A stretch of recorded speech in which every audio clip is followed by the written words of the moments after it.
صدق رسوله الكريم ونحن معه من الشاهدين والشاكرين والحمد لله رب العالمين. Hadirin jamaah maghrib yang insyaallah diridhai Allah Subhanahu wa taala, kembali kita melanjutkan kajian hadis kita yang dikaji dari kitab Sahih Muslim yang disyarah atau yang diberi penjelasan oleh Al-Imam An-Nawawi. Malam ini kita akan mengkaji satu topik yang oleh An-Nawawi diberi judul Babu Fadli Man Istama'a wa Ansata fil Khutbah, yaitu kelebihan ataupun keutamaan orang yang mendengarkan dengan baik, mendengarkan dengan seksama, wa ansata, dan kelebihan orang yang diam fil khutbah, ketika khutbah disampaikan atau pada saat khutbah.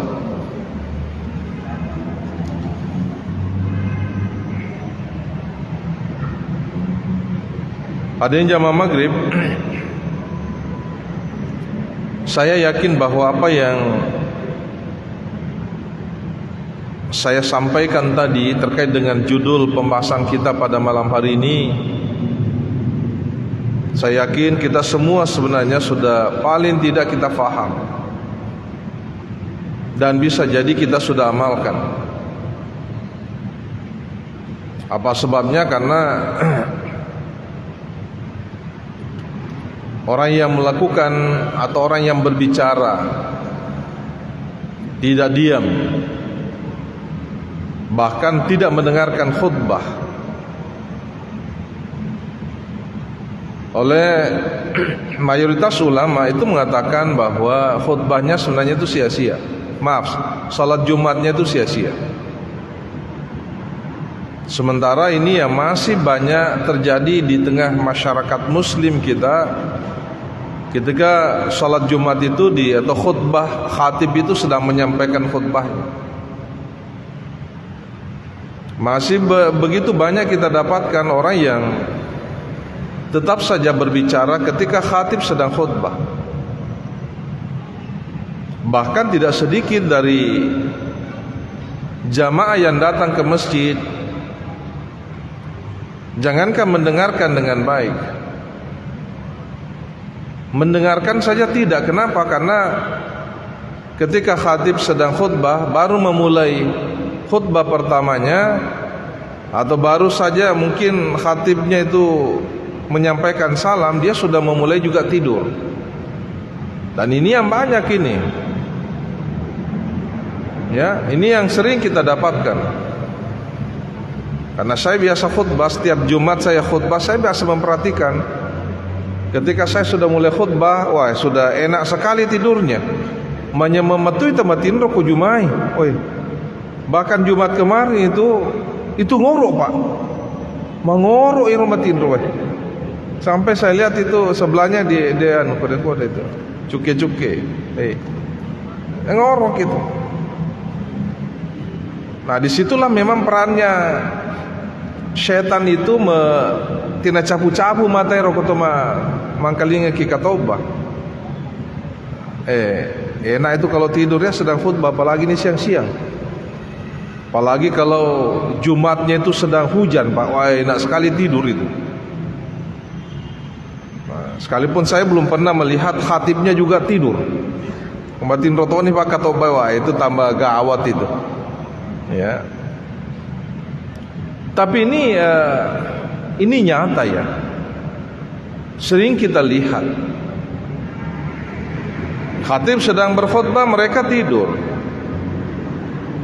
Sementara oleh Rasulullah SAW menganjurkan kepada kita untuk mendengarkan khutbah itu dengan baik. Kenapa? Khutbah itu adalah ibadah. Itu adalah bagian dari salat Jumat. Tidak bisa dipisahkan antara khutbah dengan salat Jumat. Al-khutbatu makanatu raka'atain. Khutbah Jumat itu posisinya sama dengan 2 rakaat. Berbeda dengan ceramah biasa seperti sekarang. Kalau kita mau tidur silakan saja. karena tidak ada hubungannya dengan ibadah, tidak ada hubungannya dengan sholat maghrib. Tapi kalau khutbah Jumat itu memang sangat terkait dengan sholat maghrib.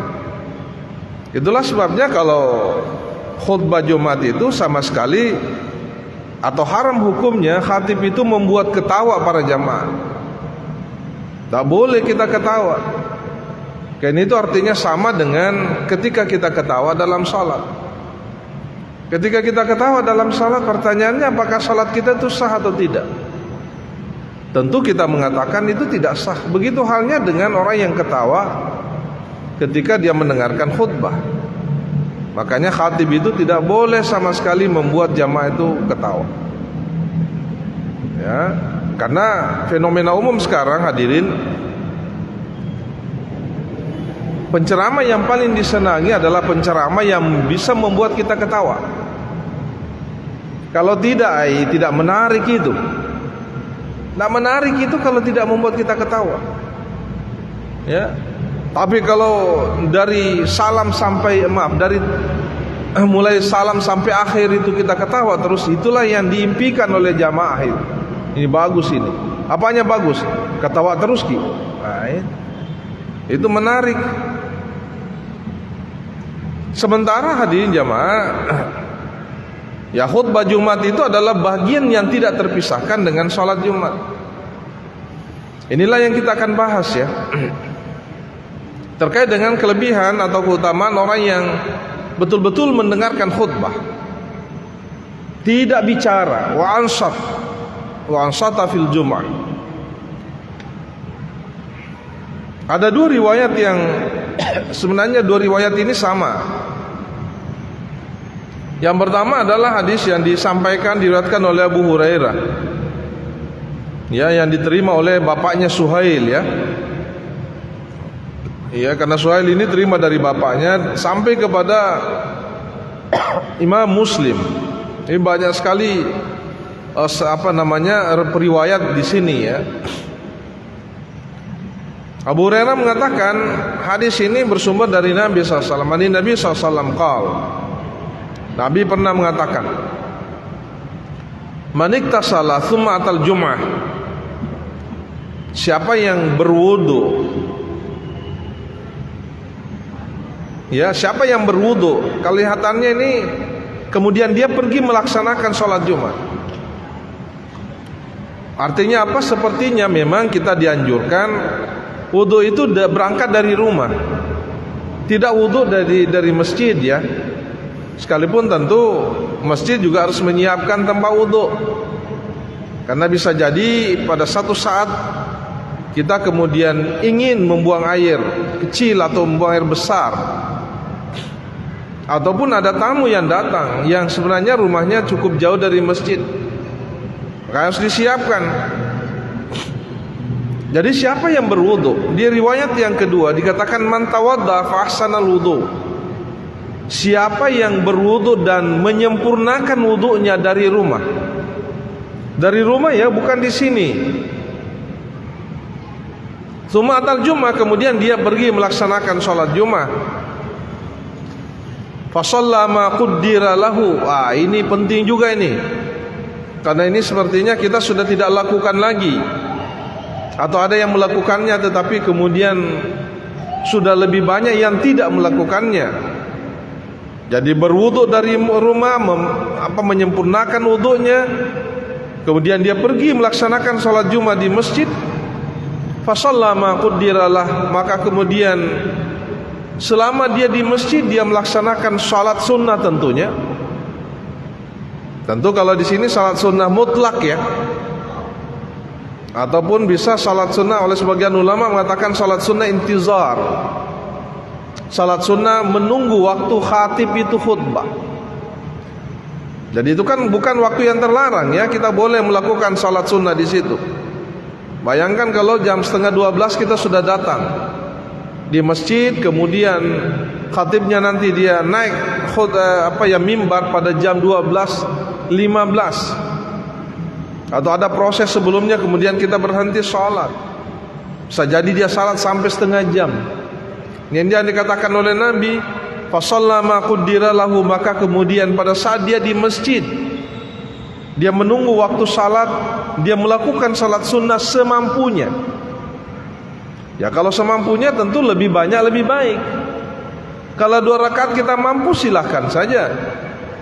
Kalau kita mungkin hanya kita melakukan salat sunnah, paling tidak salat sunnah tahiyatul masjid. Itu pun kalau kita datang sebelum itu pun kalau kita datang lebih awal ya. Belum melaksanakan salat salat Jumat. Jadi melaksanakan salat sunnah semampunya.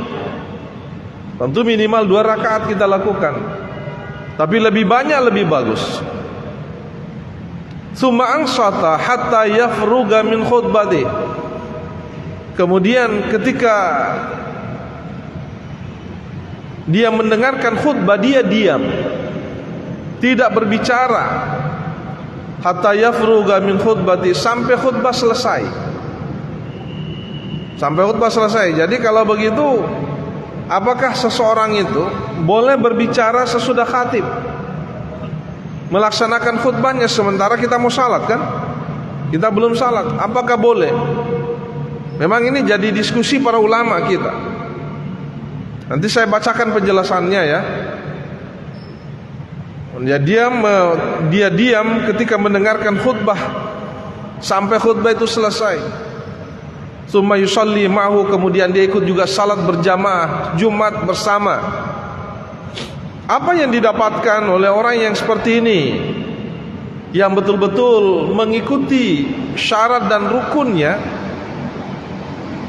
memperbaiki wudhunya dari rumah, kemudian sampai di masjid tentu dia melakukan salat sunnah. Bukan hanya salat sunnah tahiyatul masjid, tapi ada salat sunnah yang lain dia lakukan. Itu pun kalau dia lakukan ya. Karena kalau di sini kan tidak disebutkan melakukan salat tahiyatul masjid, ya kan itu pasti itu. Kenapa saya mengatakan pasti? Karena ya memang kita disunnahkan untuk melaksanakan salat tahiyatul masjid ketika sampai di masjid. Tapi kan masih panjang waktunya. Ya boleh kita melakukan salat sunnah antara sesudah ketika kita tiba di masjid sampai khatib itu naik ke atas mimbar. Ini yang dimaksud dengan fasalla ma qaddiralah, yang melakukan salat sunnah semampunya. Yang didapatkan adalah ghufira lahu ma bainahu wa bainal jum'atil ukhra, maka akan diampuni dosa-dosanya dari Jumat ini sampai Jumat berikutnya. Ya. Pokoknya kemarin Jumat ya, tanggal 26.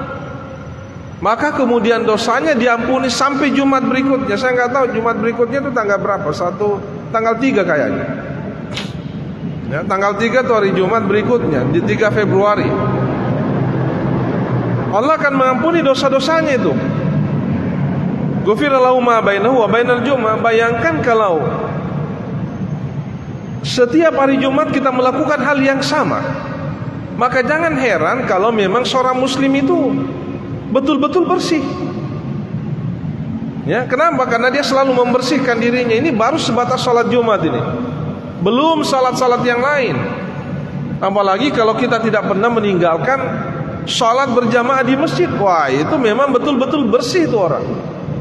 Kecuali kalau dalam 1 minggu itu dia isi juga macam-macam. Karena itu tentu juga ada ketentuannya ya. Yang pertama, ketentuan pertama adalah selama kita tidak melakukan dosa besar. Ya, selama tidak melakukan dosa besar, karena dosa besar itu ya tidak ada pengampunannya selain bertaubat.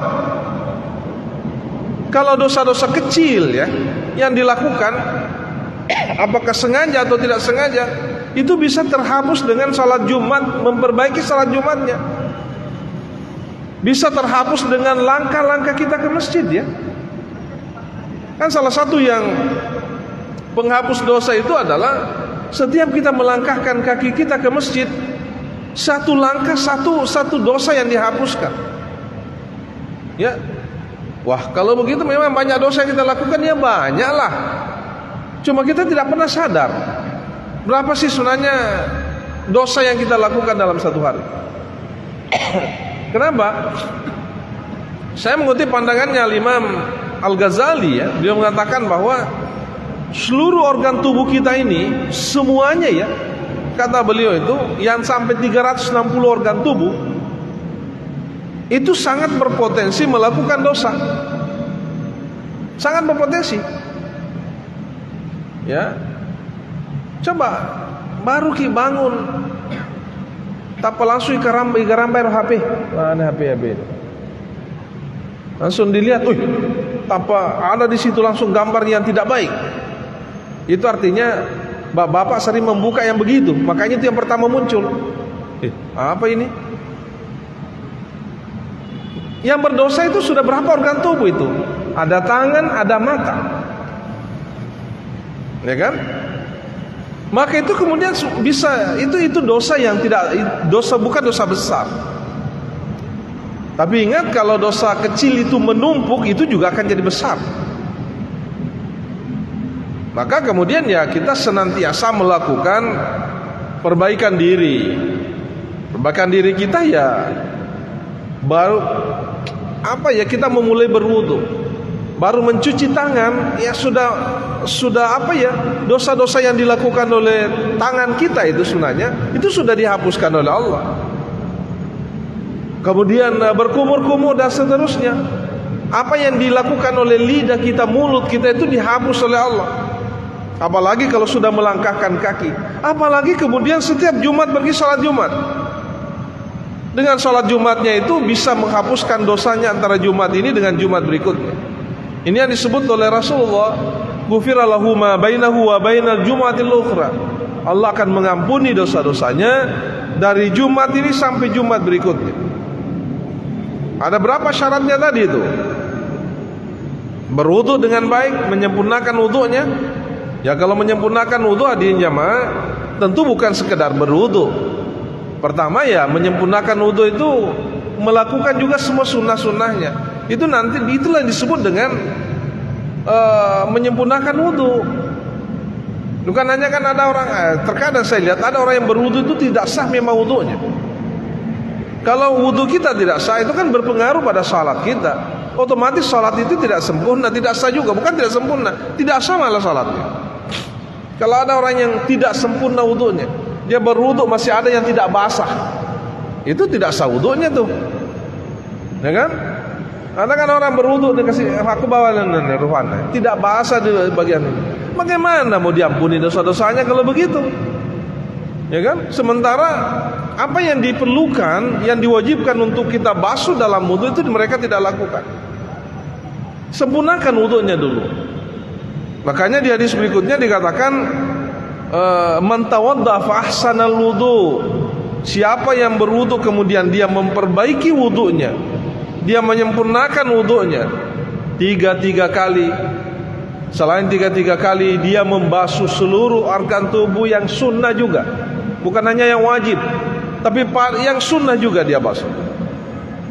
Ya, apalagi kemudian dia pergi ke masjid, sampai di masjid dia melakukan salat sunnah semampunya. Kan tidak mesti harus mulai dari datang sampai khatib, tidak wajib juga.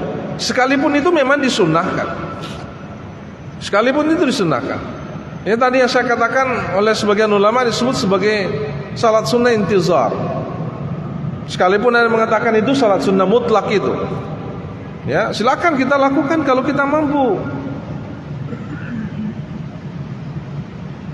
Tapi itu tadi yang saya katakan, pokoknya kalau letutnya aku masih malah apalagi posisinya nyandar, Pak. Enak sekali. Sandre kau lirin masih enak sekali itu. Ya. Kemudian tidur. Apalagi saya curiga nanti Jumat besok ini, mungkin juga mulai dari kemarin, Megala ada makasitin ronda Pak, makasingi karpe. Ya, wah, tambah enak ini tidurnya ini. Ya. Ada kipas, wah ya, ada kipas lagi ya tambah. Tambah enak ini tidur kalau begini. Ada kipas, enak sekali ada tambah. Ya. Ini terlalu memanjakan sebenarnya jamaah, tapi tetap matu itu ya matur bawang kayak boleh. Itu tuh matur. Jarang juga yang. Mungkin Ustaz Sambo ya perlu perlu disosialisasikan ya, di masjid raya itu enak sekali kalau berjamaah. Sekali-sekali dikasih nela di Facebook itu. bagaimana kondisi Masjid Raya hari ini, apa fasilitas yang ada, orang tertarik datang. Orang pasti tertarik datang. Karena semakin banyak orang berjamaah, semakin banyak pahala yang kita dapatkan sebenarnya kan. Memangnya itulah sebabnya kenapa di Masjid Haram itu banyak sekali pahala yang kita dapatkan, karena banyak memang orang berdatang berjamaah. Jadi kita undang mereka datanglah. Daripada pergi nongkrong ya. Saya tahu di sini di sekitar Masjid Raya ini banyak sekali orang nongkrong, Pak. Jauh lebih banyak orang di warkop itu kalau maghrib daripada pergi ke masjid. Bagaimana bisa menggait mereka datang ke masjid untuk salat berjamaah? Apalagi saya baru lihat tadi, ternyata ada, dan ini bukan kipas biasa ini. Kalau kipas di rumah harganya 50.000, kalau ini saya nggak tahu berapa ratus juta harganya. Ya, gitu. Maka kemudian yang diperoleh itu luar biasa, pengampunan dosa. Bahkan bukan hanya 1 minggu, kata Nabi, wa fadlu salasati ayyam, diberikan tambahan bonus lagi. Bonusnya berapa? 3 hari berikutnya. Jadi kalau 3 hari berapa? 10 hari. Kenapa? Karena dalam Islam itu satu kebaikan dilakukan itu nilainya 10. Jadi memang bukan hanya 7, tetapi tambah lagi 3. Kasih cukup 10.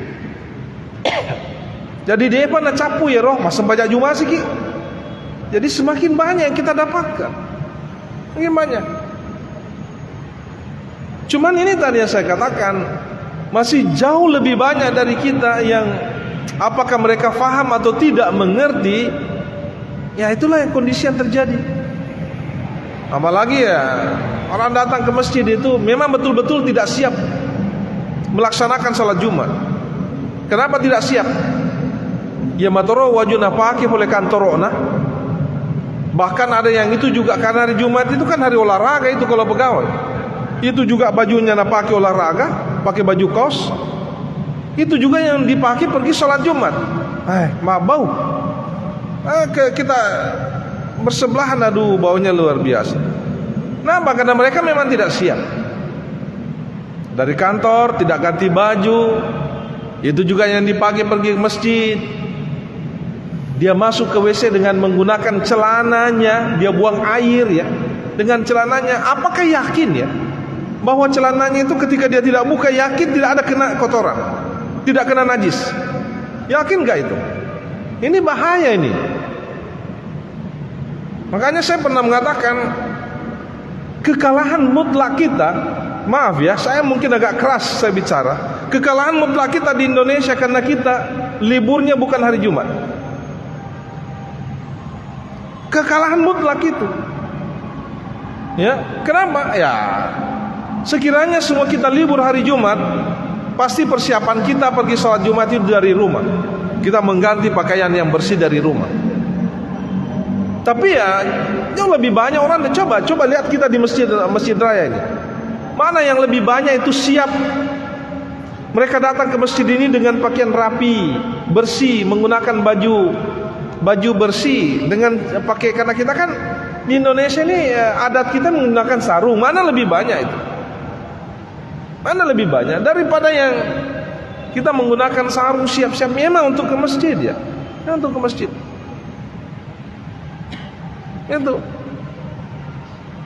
Itulah sebabnya hadirin ya. Coba kita lihat negara-negara Arab itu. Negara Arab itu hari libur utamanya itu Jumat. Semuanya begitu.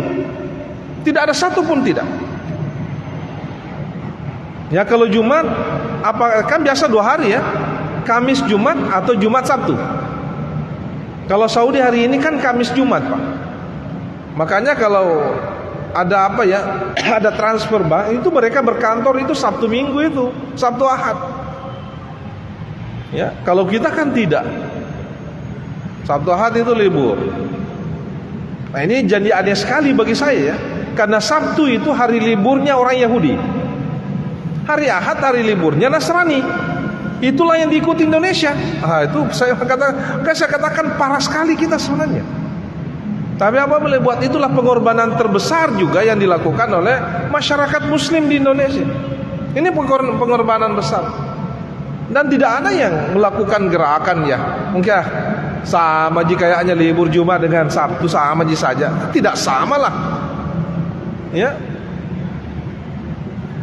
Untung seperti ya, untung kita di Indonesia ini kan banyak pesantren ya. Pesantren itu kan liburnya hari Sabtu, Pak. Liburnya hari Jumat. Di Sengkang itu sejak dulu saya ingat ya. Ramadan kita libur. Pokoknya Ramadan itu libur. Bayangkan kalau Ramadan juga sekolah, kasihan itu anak-anak. Ya itulah juga di Indonesia, Ramadan kita sekolah, kita ngantor, tidak ada libur. Aduh. Jadi pengampunan dosanya sampai 10 hari karena 7 plus 3. Hadirin yang saya muliakan. Kalau riwayat kedua ini hampir sama saja sebenarnya. Cuma bahasanya beda. Ada tambahannya ya. Kalau yang kedua ini man tawadda fa ahsanal wudu, siapa yang berwudu kemudian dia melengkapi menyempurnakan wudunya. Sumatal masjid fastama wa ansata, kemudian dia pergi ke masjid. Ya, hari Jumat itu kemudian dia betul-betul mendengarkan khutbah. Dia diam ketika khatib itu sedang khutbah. Maka Allah akan mengampuni dosanya antara Jumat ini sampai Jumat berikutnya. Wa ziyadatu salasati ayyam, dan kemudian Allah menambahkannya sampai 3 hari. Menambahkannya 3 hari lagi, artinya 10 hari. Kemudian ditutup wa man massal hasa faqad laga. Man massal hasa faqad laga. Siapa yang membasuh-basuh itu apa, yang menyapu-nyapu itu lantai atau batu-batu di situ, sia-sia itu. Nah kalau kita, saya lihat tidak pernah saya tidak lihat. Kalau saya khutbah, tidak pernah saya tidak melihat itu. Pasti ada orang tetap kita khutbah, nah culi-culi mata HP nah. Gimana ini? Ya, mana itu? Dia tetap melihat HP-nya. Dia tetap membuka WA, membuka Facebook-nya, membuka bahkan sampai sampai membuka chatting dan seterusnya. Padahal ini contoh kecil ya. Saya bisa bayangkan ya, bagaimana sekiranya HP sudah ada pada masa Nabi. Mungkin Nabi mengatakan siapa yang membuka HP-nya tidak ada nilainya. Ini saja membasuh yang menyapu-nyapu yang ada anunya itu, Nabi mengatakan fakatlah gak sia-sia itu. Sia-sia. Apalagi kalau sampai membuka HP-nya. Nah sekarang ini Pak, jangankan khutbah, jadi imam saja membuka HP-nya. Nanti imam. Kalau saya pernah lihat itu, apa ini imam ini? Nah buka HP nah, kantongi kemudian ya buka dulu, matikan memang dia matikan ya. Ini luar biasa sebenarnya. Perkembangan yang memang kita membutuhkan teknologi canggih ya, teknologi super canggih lah begitu. Tetapi jangan kemudian itu yang merusak ibadah kita. Hadirin jamaah, saya ingin membacakan sedikit ya penjelasan dari hadis ini. Yang pertama, fihi fadilatul ghusl wa annahu laysa biwajib li riwayat tsaniyah. Ya. Dalam hadis yang saya bacakan tadi itu menyebutkan bahwa ada fadilah mandi, fadilatul ghusl. Kalau di sini tak salah sebenarnya mandi dari rumah, berwudu dari rumah. Yang pertama itu kan mandi, siapa yang mandi dari rumah ya? Maaf, siapa mandi dari rumah?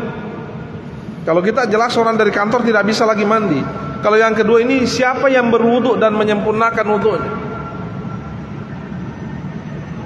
Setelah tadi saya katakan susah kita mandi, gimana cara mandi ya? Di masjid saya kira memang tidak ada tempat mandi. Ada tapi mungkin hanya 1-2 orang. Jadi yang pertama tadi mandi, kalau yang kedua ini menyempurnakan wudunya.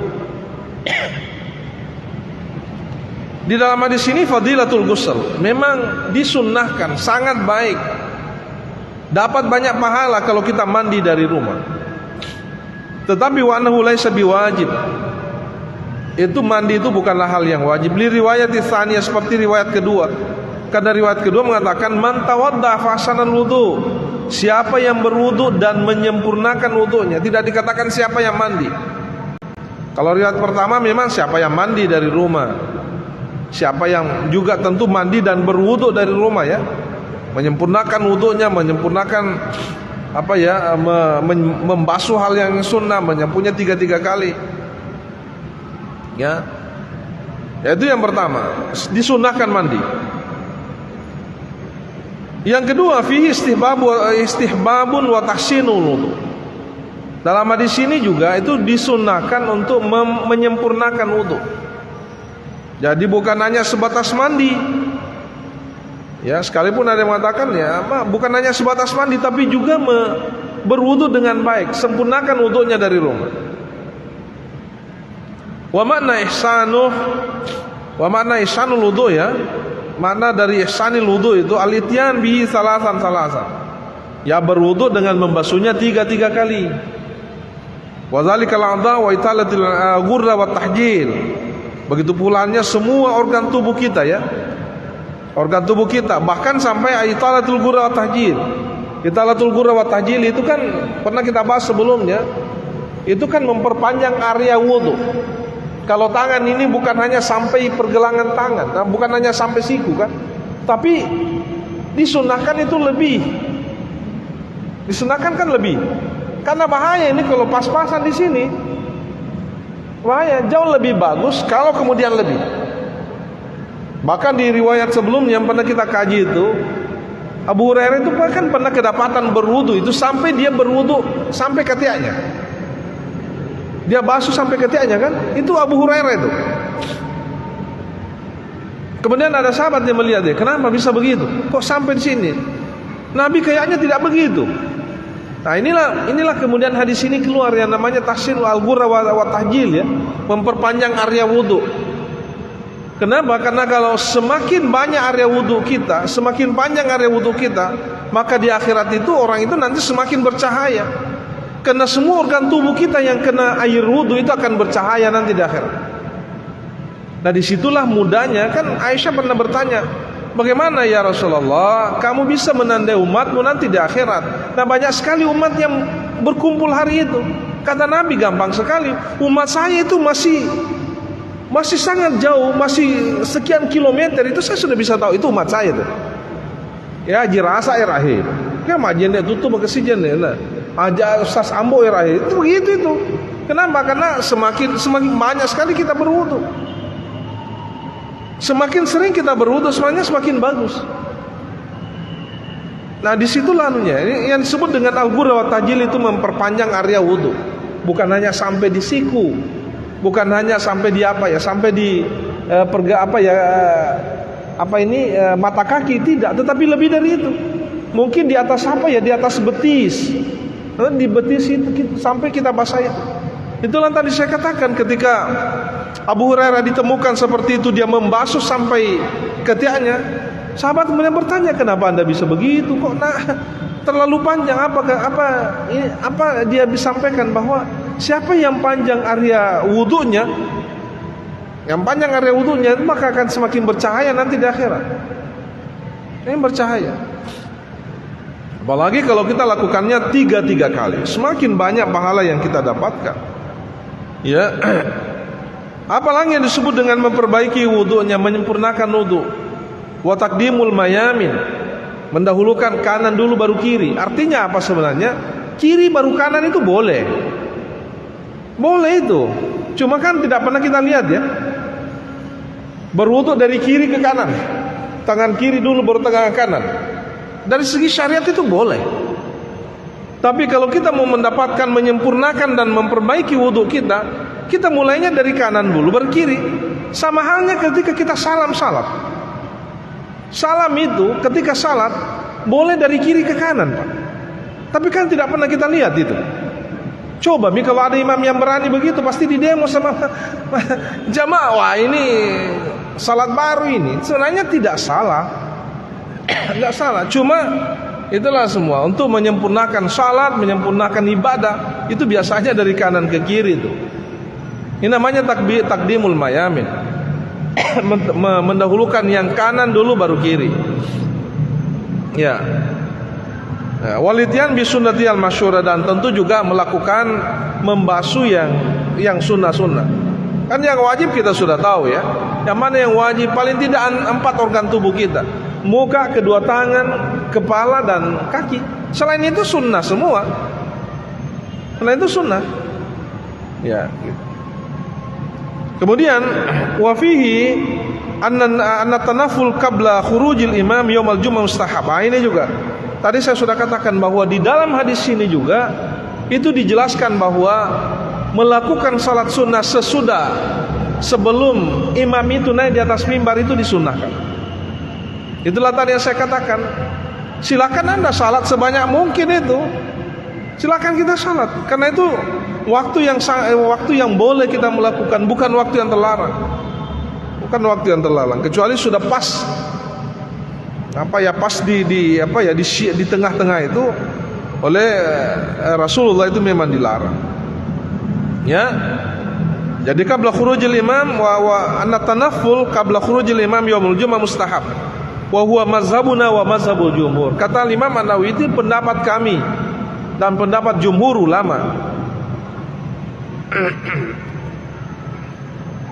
Kemudian yang keempat, wa fihi anna nawafil al-mutlaqah la hadda laha li qouli sallallahu alaihi wasallam fa shallama qudira lah. Ini juga bahwa salat sunnah itu sebenarnya tidak ada batasnya. Tidak ada batasnya itu salat sunnah itu. Semampu kita. Saya pernah membaca satu riwayat Abu Hurairah, dia merasa sangat rugi kalau dalam satu hari salat sunnahnya kurang dari 350 rakaat.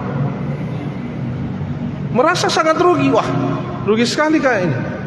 Kalau kita rugi kalau apa? Rugi kalau dia namanya terala dangkangnya ya, itu rugi itu. Abu Hurairah tidak. Karena itu Abu Hurairah memang Pak hadirin, memang dia datang ke Madinah hanya untuk beribadah dan belajar kepada Nabi, tidak ada yang lain. Itulah sebabnya Abu Hurairah itu paling banyak riwayatnya. Banyak riwayat. Gitu. Jadi tidak ada batas itu. Berapa rakaat itu ketika kita datang ke masjid, boleh datang masjid salat Jumat, katakan setengah 12, apalagi datang jam 11 sampai jam 12 lewat, kira-kira berapa rakaat itu? Banyak sekali rakaatnya. Ya. Jadi tidak ada. Dasarnya apa? Karena Nabi mengatakan fasalla ma qaddiralah. Kemudian dia melakukan salat semampunya. Semampunya. Wa fi al-insadil khutbah. Di dalam hadis ini juga dijelaskan tentang ketika khutbah Jumat itu disyariatkan, diperintahkan untuk diam. Ya. Yang lain, wa fihi annal kalam ba'dal khutbah qabla al-ihram bis-shalah la ba'sa bih. Dalam hadis ini juga sekalipun tidak apa-apa, tapi bagi saya sebaiknya dihindari. Sebaiknya dihindari. Disebutkan di sini bahwa berbicara sesudah sesudah khutbah. Berbicara ya, sesudah khutbah sebelum takbiratul ihram la ba'sa bih, tidak apa-apa. Sudah turun itu khatibnya dari mimbar, kemudian tidak bagus ya sini di depan, itu boleh itu. Tapi jangan terlalu banyak ngomongnya. Maka dia bersedih nganumer katobano na ero. Dia panapura na bahas di katobana. Jangan dulu, sebentar itu. Sebentar baru dibahas. Ya. Nah, boleh saja. Yang penting jangan terlalu banyak ngomongnya. Hal-hal yang ringan saja. Geser-geser sedikit. Boleh. Tapi kalau sedang khutbah baru bilang mah gitu, capok. Tidak boleh. Sekalipun singkat ya. Sekarang ini banyak sekali Pak istilah. Ada mie capo, ada mie besti. Saya nggak tahu yang mana itu besti. Ya. Kenapa? Karena itu tadi dikatakan firwatul ula thumma ansata. Hakadha huwa fi aktsarin nasakh al-muhaqqiq al-mu'tamid bi biladina. Itulah sebenarnya yang paling banyak terjadi di negara kita itu. Di Indonesia, kalau di sini di Arab ini, di Indonesia juga begitu. Kita sudah khutbah ini sudah ada itu dibolehkan itu. Tapi saya tadi mengatakan sekalipun itu boleh, jangan dibiasakan. Jangan dibiasakan. Ya. Kemudian yang terakhir Apa sih yang dimaksud dengan menambahkan 3 hari? Wa fadlu salasati ayyam. Ya. Manal maghfirah lahu ma bainal jum'atain wa salasati ayyam annal hasana bi asyrati amsalha. Kenapa dicukupkan sampai 10? Karena satu kebaikan itu memang nilainya 10. Kalau hanya sampai 7 hari itu belum cukup 10 itu. Sementara kalau kita melakukan kebaikan, wal hasanatu bi asyrati amsalha, satu kebaikan biasa itu nilainya 10. Maka ditambahkan lagi 10. Itulah tadi saya mengatakan, kalau tidak pernah kita tinggalkan sholat Jumat, kemudian kita melakukan apa yang disebutkan oleh Nabi tadi, perbaiki mandinya, berwuduknya sempurnakan, pergi ke masjid, salat semampu kita, tidak usah. Ya, kalau tidak bisa kita sampai 10-20 rakaat, ya mungkin 4-6 rakaat. Sesudah itu kemudian kita mendengarkan khutbah dengan baik, tidak ngomong, maka dosa-dosa kita diampuni sampai 10 hari. Jumat berikutnya begitu lagi, kita akan mendapatkan seperti itu lagi. Saya kira itu hadirin jamaah maghrib. Mudah-mudahan apa yang saya sampaikan ada manfaatnya. Dan Allah majma'in. Assalamualaikum warahmatullahi wabarakatuh. Sadaqallah.